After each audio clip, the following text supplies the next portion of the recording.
एक गांव में मनोज नाम का लड़का अपने माता पिता के साथ रहता था। मनोज एक सेठ के घर में काम करता था, जिससे वो अपना घर बहुत अच्छे से चला पाता था। मनोज के पिताजी कुछ बीमार रहते थे, इसी वजह से वो कोई काम नहीं करते थे। सारी जिम्मेदारी मनोज के ही सर पर थी।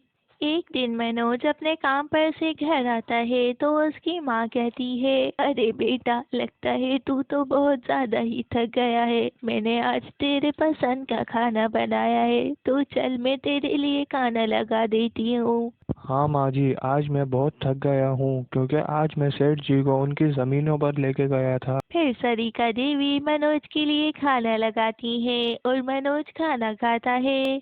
खाना खाने के बाद मनोज अपनी माँ से कहता है, माँ, पिताजी कहाँ हैं? मैं जब से आया हूँ उनको देखा नहीं। उनकी तबीयत तो ठीक है ना? उन्होंने खाना भी नहीं खाया। अरे हाँ बेटा, देखो सारा मेरे जहन से ही निकल गया। तुम्हारे पिताजी तो 2 दिन के लिए अपने दोस्तों के साथ गए हैं पूजा में, तो वो तो 2 दिन के बाद ही आएंगे। क्या माँ जी, आपने ऐसा क्यों किया? अगर वहाँ पर उनकी तबीयत खराब हो गई तो उनको वहाँ पर कौन देखेगा? अरे नहीं नहीं बेटा, ऐसा कुछ नहीं होगा। और तू हमारी चिंता करना बंद कर दे अब, और अपनी शादी का कुछ सोच। नहीं माँ जी, अभी मुझे कोई शादी वादी नहीं करनी। पहले मुझे अपना कारोबार करना है, उसके बाद अपनी शादी का सोचूंगा। नहीं बेटा, ऐसा नहीं बोल। अब मुझसे इस घर का काम नहीं होता, और वैसे भी मेरी कोई बेटी भी नहीं है। मैंने तो यही सोच के रखा है, तेरी पत्नी मेरी बेटी ही होगी। बस मैं कल ही जा रही हूँ अपने गांव के रिश्ते वाली के पास।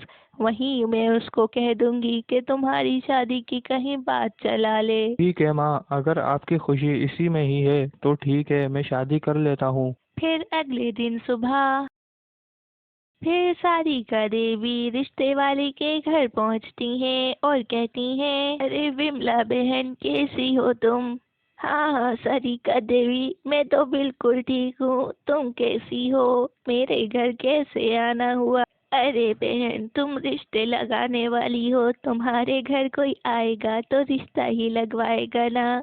हाँ, ये तो तुम बिल्कुल ठीक कह रही हो। बताओ किसका रिश्ता लगाना है? अरे मेरा बेटा है ना मनोज, तुम उसके लिए कोई सुंदर सुशील लड़की दिखा देना। अच्छा अच्छा, तुम बिल्कुल ठीक समय पर आई हो मेरे पास बहुत ही अच्छी लड़की का रिश्ता आया है। तुम कहो तो मैं तुम्हें बताऊं? हाँ बताओ ना, कौन है वो, कैसी लड़की है? अरे वो हमारे पास वाले गांव में ही रहती है। उस लड़की का नाम काजल है। वो अभी कुछ दिनों पहले ही शहर से आई है अपनी पढ़ाई पूरी करके। क्या, शहर से आई है पढ़ाई करके? फिर तो वो मेरे मनोज से शादी क्यों करेगी? अरे नहीं नहीं, वो शहर पढ़ने तो गई थी, मगर वहाँ पर वो कुछ काम भी करती थी। वो हमारी तरह साधारण घर से ही है।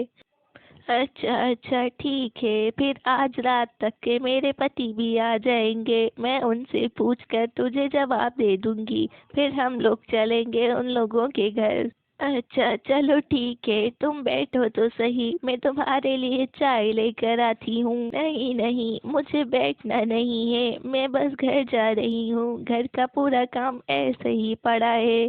फिर सारिका अपने घर आ जाती है और घर का काम करने लगती है। फिर ऐसे ही शाम हो जाती है और मनोज और उसका पति भी घर आ जाते हैं। अरे बाबा, आ गए आप पूजा से? कैसी रही आपकी पूजा?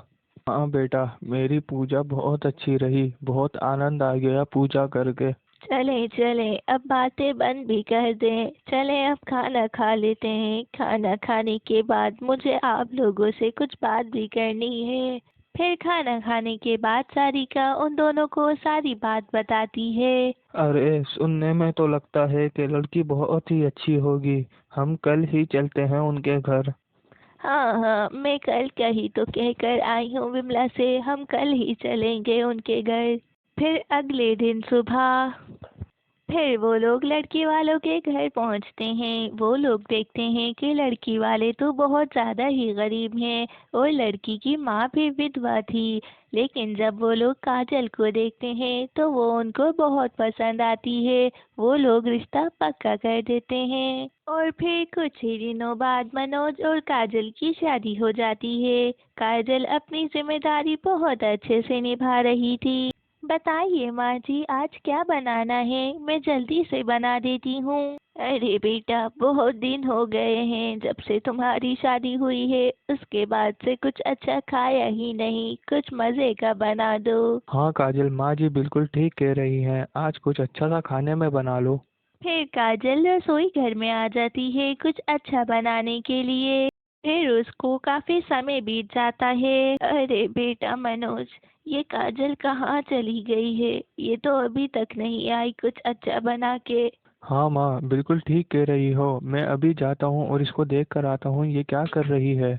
मनोज काजल को बुलाने ही जा रहा था कि काजल खुद वहां आ जाती है और कहने लगती है, चलिए जल्दी से आ जाइए आप सब। मैंने बहुत ही अच्छा खाना बनाया है और वो खाना ठंडा नहीं खाया जा सकता। आप लोग जल्दी चलिए। अरे तुमने कौन सा ऐसा खाना बना लिया जो ठंडा नहीं खाया जा सकता। अरे आप जरा चलिए तो सही मेरे साथ। फिर गनिका सबको रसोई घर में लेकर आ जाती है खाना खिलाने के लिए और वहाँ पर सबके लिए पिज्ज़ा बने हुए रखे होते हैं। अरे बेटा, तुमने ये क्या किया? तुमने खाली रोटी बनाई है, कोई सब्जी ही नहीं बनाई। और तुमने ये रोटी भी कैसी बनाई है? नहीं माँ जी, ये कोई रोटी नहीं है, इसको पिज्ज़ा कहते हैं। ये शहर में बहुत ज़्यादा खाया जाता है। इसको मैंने शहर में ही बनाना सीखा था। हाँ माँ, ये बहुत अच्छा होता है। ये मैंने सेठ जी के घर पे खाया था एक बार। अच्छा, अगर ऐसी बात है तो फिर चलो खा कर देख ही लेते हैं। और फिर वो लोग सब खाना खाने के लिए बैठ जाते हैं। अरे वाह बेटा, आज तो खाने का मजा ही आ गया। हाँ बेटा, तुम्हारे पिताजी बिल्कुल ठीक कह रहे हैं। ऐसा खाना तो हमने पहली बार ही खाया है। काजल सबकी तारीफें सुनकर बहुत ही खुश होती है तो मनोज उससे कहता है, काजल, ये तुमने इतना अच्छा पिज्जा बनाना कहाँ से सीखा? गांव में तो किसी को पिज्जा बनाना आता ही नहीं। अरे मनोज जी, जब मैं शहर में रहती थी तो मैंने वहाँ पर अपनी पढ़ाई के लिए खुद ही पैसे जमा करे थे। मैं एक छोटी सी दुकान पर पिज़्ज़ा बनाने का काम करती थी। वहाँ के लोगों को मेरे हाथ का पिज़्ज़ा इतना पसंद आया कि अब वो छोटी सी दुकान एक बहुत ही बड़ा रेस्टोरेंट बन गई है। काजल की ये बात सुनकर मनोज को जैसे कुछ धचका सा लगता है तो वो उसको कहता है, क्या एक छोटी सी दुकान तुम्हारी वजह से एक बड़ा रेस्टोरेंट बन गई है? ये काम तो हम भी कर सकते हैं। क्या मतलब बेटा, तो क्या कहना चाह रहा है? अरे माँ जी, मैं समझ गई हूँ कि मनोज जी क्या कहना चाह रहे हैं और मेरा पिज्ज़ा बनाने का मतलब ही यही था। जब हमारी शादी हुई थी तो मनोज जी ने बताया था कि उनको कारोबार करना है, तो बस मैंने इसीलिए ही पिज़्ज़ा बनाया। मैंने पहले आप लोगों को बताया नहीं था क्योंकि आप लोगों को ये पिज़्ज़ा पसंद आता है या फिर नहीं। नहीं नहीं, पिज्जा बहुत अच्छा था। हम इसका काम कर सकते हैं और गांव में तो लोगों को बहुत पसंद आएगा ये पिज्जा। ठीक है, तो फिर आप इंतज़ाम कर लें, हम कल से ही ये काम शुरू कर देते हैं। फिर अगले दिन सुबह फिर वो लोग अपने पिज़्ज़ा का ठेला तैयार करके गांव के बीचों बीच लगा देते हैं। बहुत ही समय बीतता है। उसके बाद कुछ लोग उनके पिज़्ज़ा खाने के लिए आते हैं। मनोज उन लोगों को पिज़्ज़ा देता है। उसके बाद वो काजल के पास आकर काजल से कहने लगता है, अरे काजल, ये काम तो सही नहीं चल रहा है। देखो ना, कितनी देर बाद कितने से लोग आए हैं। अरे नहीं मनोज जी, ऐसा बिल्कुल भी नहीं है। अभी और भी लोग आएंगे। आज हमारा पहला ही दिन तो है। अच्छा, ऐसी बात है तो तुम्हें ज़्यादा पता होगा क्योंकि तुमने पहले ये काम किया हुआ है ना। फिर शाम होती है और वो लोग अपने घर चले जाते हैं। जिन लोगों ने काजल के हाथ का पिज्ज़ा खाया था वो लोग गांव के और भी लोगों को बताते हैं। अरे भाई, तुम्हें पता है हमारे गांव में भी शहर जैसा खाना मिलने लग गया है। अरे भाई, तुम ये कैसी बात कर रहे हो? शहर का खाना यहाँ कैसे मिल सकता है और हम गरीब लोग कैसे खा सकते हैं शहर का खाना। नहीं भाई, हम सच कह रहे हैं, वो शहर जैसा ही खाना है लेकिन गांव की कीमत में मिल रहा है। अच्छा, अगर ऐसी बात है तो चलो अभी हम खाते हैं शहर वाला खाना। अरे नहीं भाई, अभी तुम नहीं चल सकते क्योंकि वो ठेला बंद हो गया है। कल तुम हमारे साथ चलना और हमारे साथ चल के खा के आना।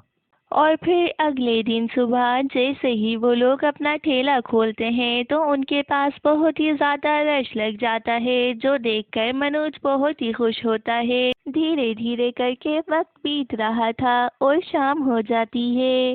फिर काजल और मनोज अपने घर पहुंचते हैं तो सारिका देवी उनसे पूछती हैं, क्या हुआ बेटा, तुम लोगों का काम चला या फिर नहीं? कल तो तुम्हारा कुछ भी काम नहीं हुआ था। नहीं माँ, कल तो हमारा काम नहीं चला लेकिन आज हमारा काम ऐसा चला है।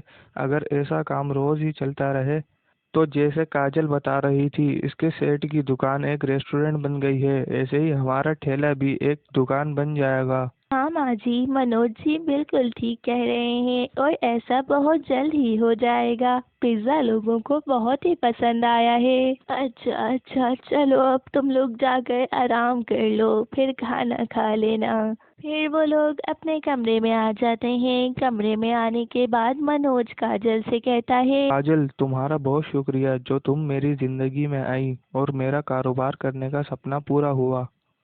अरे नहीं नहीं, ये सब कुछ मेरी वजह से थोड़ी हो रहा है, आप भी तो कितनी मेहनत करते हैं ना। नहीं, अगर तुम नहीं होती तो मैं नौकरी ही करता और ऐसे ही अपनी सारी जिंदगी गुजार देता। अच्छा ठीक है, अब तो हमारा कारोबार हो गया है ना, अब आप अपनी नौकरी छोड़ सकते हैं। फिर मनोज अपनी नौकरी छोड़ देता है और अपने कारोबार और परिवार के साथ खुशी खुशी रहने लग जाता है।